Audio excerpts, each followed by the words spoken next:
Continuing with CPI, we've got, again, just the distinction between inflation and price levels. If we're talking about a high inflation rate, what that means is that the price level is increasing quickly. It's going up at a fast pace. It is going up rapidly. If we're talking about a high price level, that just means that we've had a period of high inflation. Okay? In other words, if we say that prices today are high relative to what they were before, what we mean is that the inflation during that period was high. Right?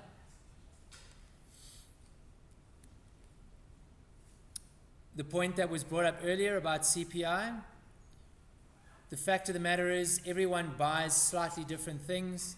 The quality of things changes over time, and the types of things that we buy change over time.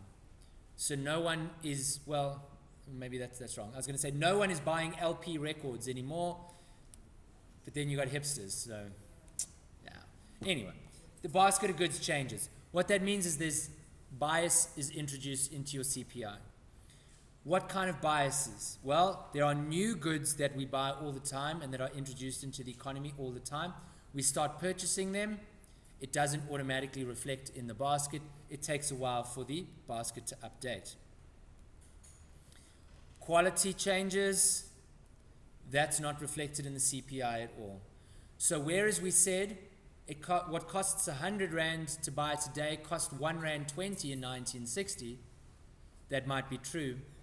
But buying a computer today for 100 Rand gets you a lot more than whatever computer you wanted to buy for a 1 Rand 20 in 1960. Okay? And that change in quality is just simply not reflected in your CPI. That's a bias in the measure of CPI. There's this idea of substitution. In other words, as the price of goods change over time, we also might substitute in between goods. In other words, the relative proportion of money that we spend on goods changes as well. Even if the goods themselves don't change, the amount that we spend on the different types of goods change. Maybe at this point in time, I really like my Jacobs coffee. Price of Jacobs goes up a bit. I'm left with Recoffee, right?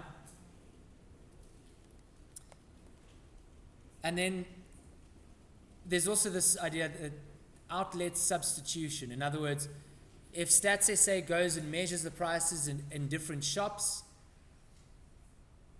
there's a bias that's introduced in the sense that there might be shops that they don't go and look at, right?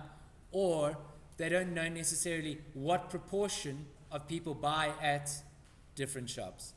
And if over time, say, people are substituting from ShopRite to Woolworths because times are good, or, you know, you got to give up the black trolley and times are looking bad, you go back to your ShopRite, right?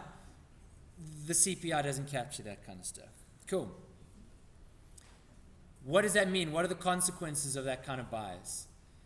It means that it distorts that information and any kind of decisions that are made based on that information.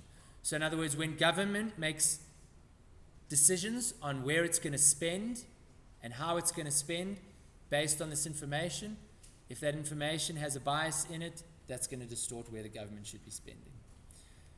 More importantly, though, it also distorts the entire wage bargaining process. In other words, CPI may say that inflation in the last year was around 6%, 5.9%, right? That's great. If, however, you are in a low-income family and you spend a lot of your budget on only a small amount of that basket,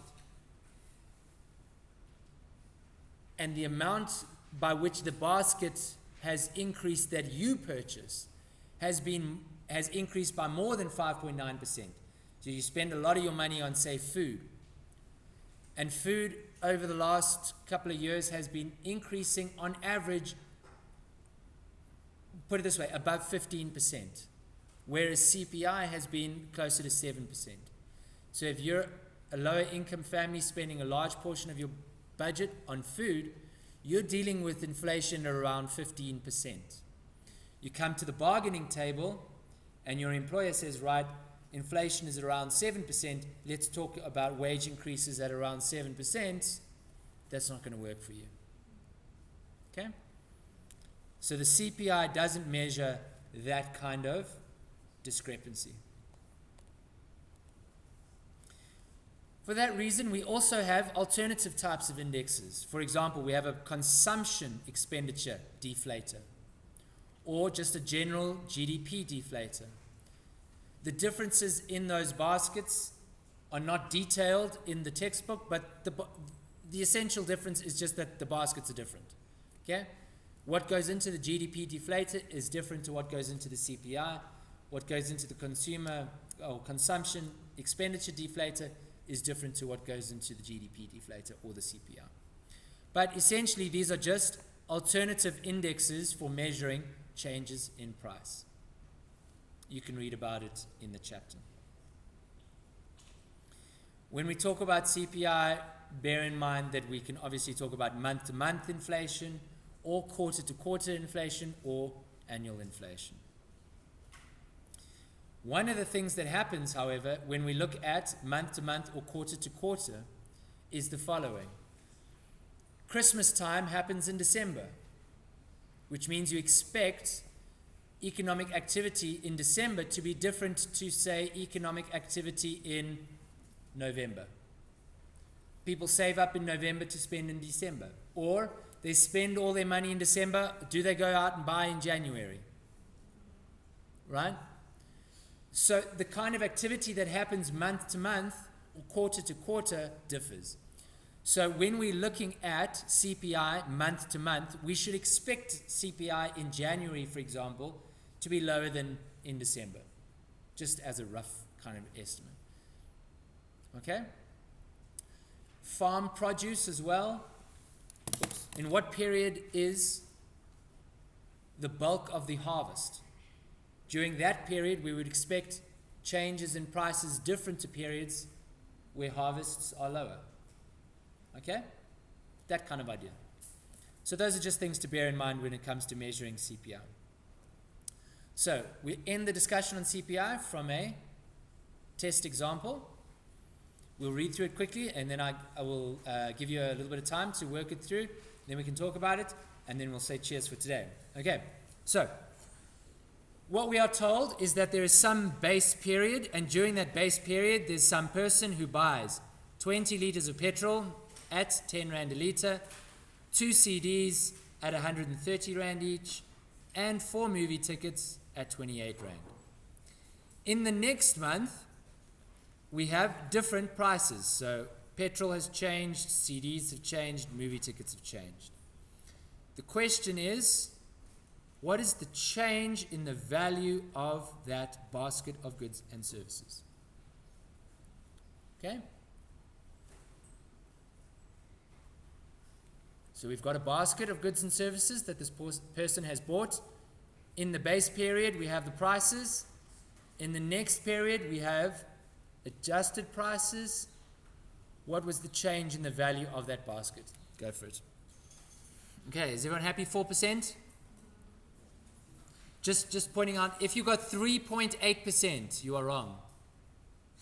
If you got 3.8, you are incorrect.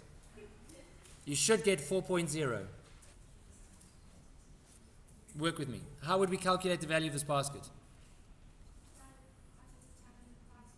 Okay, cool. That sounds great. Quantity times price. So we've got 20 at 10 Rand. 20 of that one thing. Then we've got 2 CDs at 130. And then, sorry, let me just delete this thing because it looks dreadful. I can't. Oh, sorry. Okay, 2 at 130 and 4 at 28. Which in total is, well, 2 at 10. Sorry, 20 at 10 is 200, 260, 112. Are you happy that that's the value of the basket? Okay. Are you able to do that for the second for the basket at different prices? Are you then able to work out the difference in the prices? Yeah. Yeah. Okay? What in the wording gives you issues in that? What could we do to make that better?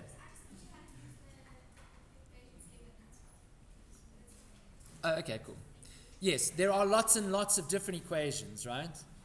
Which are made explicit in the textbook. Those are not the only equations you will ever use. In other words, any kind of basic algebra you're free to use at any point in time. 4%, everyone happy? Great stuff. Okay, cool.